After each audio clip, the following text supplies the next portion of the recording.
an old maxim of mine that when you've excluded the impossible, whatever remains, however improbable, must be the truth.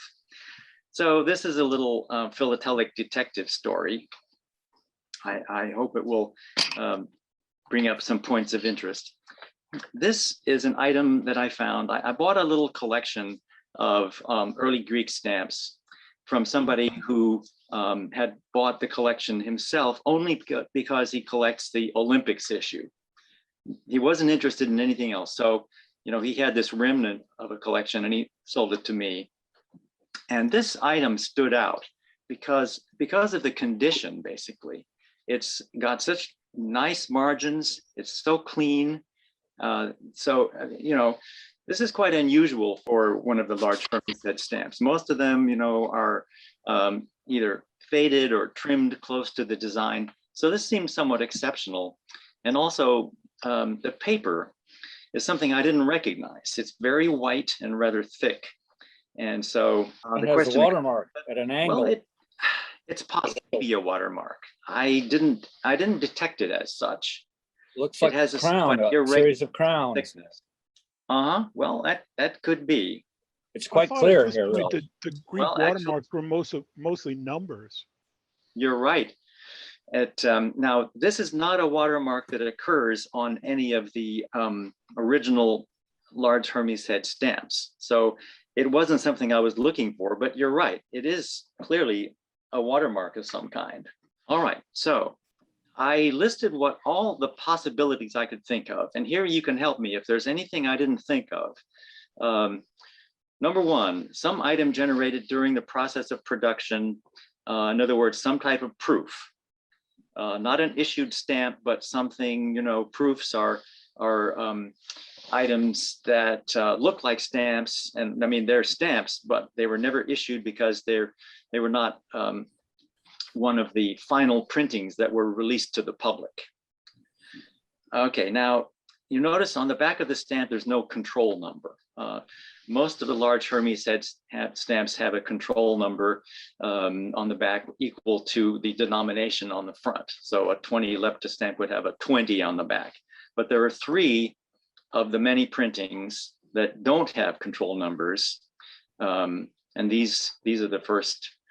It's got number 4, 10, and 55. All right, another possibility is it could be a forgery, a fake, in other words, created by somebody either to deceive the post office or to deceive stamp collectors. Some kind of reprint. Now, I would define a reprint as a stamp that is printed with the original plate, but later on, either by a private party or by the government, after the original issuance. In the US, I believe it was 1876, created reprints of all the stamps that had been issued up to that point, using the original plates, but on different paper and using slightly different colors so that they are distinguishable from the originals. It was certainly common practice in Europe. All the German states did it. Yes, and sometimes, printing plates could fall into private hands, and then the private party could just print off as many stamps as he wanted and sell them to collectors. That happened in Central America. There was this guy, Seebeck.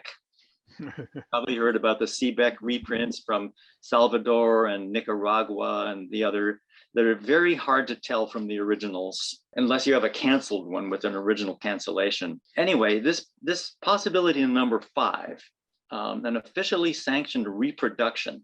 I'm thinking of something like the Colombian issue. In 1992, the US issued the entire set of Colombian stamps from the Colombian exhibition in 1892, but with enough of a difference on different paper, slightly different colors, and with a date on it, indicating that it's not the original stamp, but a reproduction. Now that would not, in my opinion, would not count as a reprint. It doesn't use the original plate, but it's a reproduction officially sanctioned and issued as a stamp. Let's see, I use the phrase essay here, and actually I meant to eliminate that because clearly it's not an essay. An essay is a stamp that has an unadopted design on it. That's how I understand an essay. But there do exist proofs of Hermes stamps. And you can tell them from the issued stamps only by certain details of printing and paper. And I can tell you that the stamp I'm looking, the mystery stamp, does not look like any of the proofs that I've ever seen or heard of. The paper is much too white and much too thick, and the printing is extremely clear. It closely resembles the printing of the Paris print. It's not, just a trial of some sort. And also, of course, I mean, the stamp is canceled. There'd be no reason for a proof. Obviously, it's possible that somebody could take a proof, put it on an envelope and send it through the mail, or take it to the post office and cancel. But there'd be no reason for that. Well, now here, I mentioned the fact that there are 3 of the large Hermes Heads 20 lepta stamps in blue that have no control number on the back. This is our mystery stamp. This is the Paris print. And you can see right away, the color is different. The paper is different. The printing is very similar. The cheek shading lines, for example, here, very similar. So this stamp looks to me as though it's clearly in imitation of a Paris print. This is, the next possibility is the first Athens print. This is a rare stamp. This has a catalog value of, I think, about $15,000. It's of the large Hermes Head major numbers that I don't have and probably never will. But the thing about it, it's crudely printed. It was the first effort on the part of the printers in Athens. And for example, see these lines in the spandrel, very kind of clotted with ink, not clear. The cheek shading lines, very, very blatant. They're heavy, really heavy compared to the Paris print. Okay, and then this one is I mean, it's the easiest of all to eliminate because the paper. It's a definitely cream colored or amber colored paper, and that's not just darkening. That's the color that the paper originally was. So clearly, our stamp is not that, and also, of course, the color is very different. That's number 55. Yeah. The cancellation on your example is suspiciously clear and clean, like a CTO. And also, not one that was ever used during the period of the Paris prints. Most of them have what's called a lozenge of dots with a number. The numbers refer to a particular post office. Every post office in Greece had its number, and they used this lozenge of dots with the post office number, so that if you have a key, numerical key, you can tell, what post office canceled it. But this kind of cancellation with a single line was not used in that period. You occasionally find a circular cancellation with a double line. For example, the large Hermes Head stamps were used in a few places other than Greece. For example, in Constantinople or Istanbul, there was a Greek post office which used the stamps, but they had a double line circular cancellation with the town name and the date. I've never seen one of the early Hermes Heads canceled with anything other than either a lozenge of dots or double line circular cancellation. I have, but it's from 1876. Okay, by then they may have been using a single line. You notice this dot 55, the one on cream colored paper, that appears to have a single line cancellation. And so by then they probably did have a single line. Well, onward then to the next possibility. In fact, this is just a little footnote to the previous discussion. This is a comparison of the back of the stamp, the mystery stamp on the left, and an example of the Paris print on the right. Now, not all the Paris prints have paper quite this thin, but it's all slightly bluish. And then the Scott catalog mentions that it's blue on bluish paper. This paper is much whiter. Well, here are some examples of forgeries, and needless to say, this is not complete. There are many other forgeries. I'm showing you examples of two that I happen to have.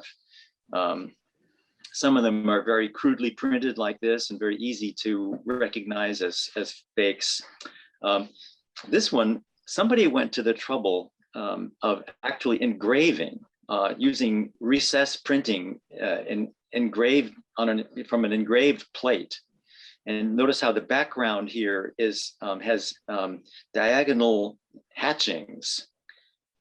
This makes it very obvious that it's not one of the original stamps, although it could be considered to be even better printed than most of those. Now, there are reference works. This is a book I have, Forgeries of Greek Stamps of the 19th Century, which is a very exhaustive discussion of forgeries and shows pictures of all the ones that, at least that this author was aware of. And I looked through the book, looking for anything that might resemble my mystery stamp. And there's clearly nothing that comes as close in appearance to the Paris print as the mystery stamp does. Also, there are no known reprints. In other words, it's not known that anybody ever took the original printing plates and made more copies, either officially or unofficially. So I'm ruling out that possibility as well. The identification of some of these stamps is extremely difficult. I still find sometimes I go through my collection if I'm adding something new, and I discover that I don't agree with what I did with the classification I came up with before. Sure. So I revise my own opinions on some of them. As you keep learning more and more about these things, you have to make adjustments. I'm giving credit to this book by someone named Bill Ure, I guess his name is, because that's where I got the clue. I didn't figure this out myself, although arguably I really should have. I should have measured the stamps, and I would have found that this mystery stamp is 1 millimeter larger. The book went on to say, okay, this is an image, the 1 millimeter larger image is from a later stamp. It's from the 1961 commemorative stamp. It's a stamp-on stamp design. Okay, somebody has taken this, cut it out, and either it was original, the whole stamp was canceled, or just the cutout version. It's impossible to know that, but create something that looks like a Paris print in very, very fine condition. All right, so I call it an officially sanctioned reproduction. Except, of course, whoever it was that cut it out of the other stamp was intending to deceive, I believe. Most likely. Conform to the time period of the stamp-on-stamp issue? Well, that I really can't tell you. I'm not an expert on cancellations from 1961.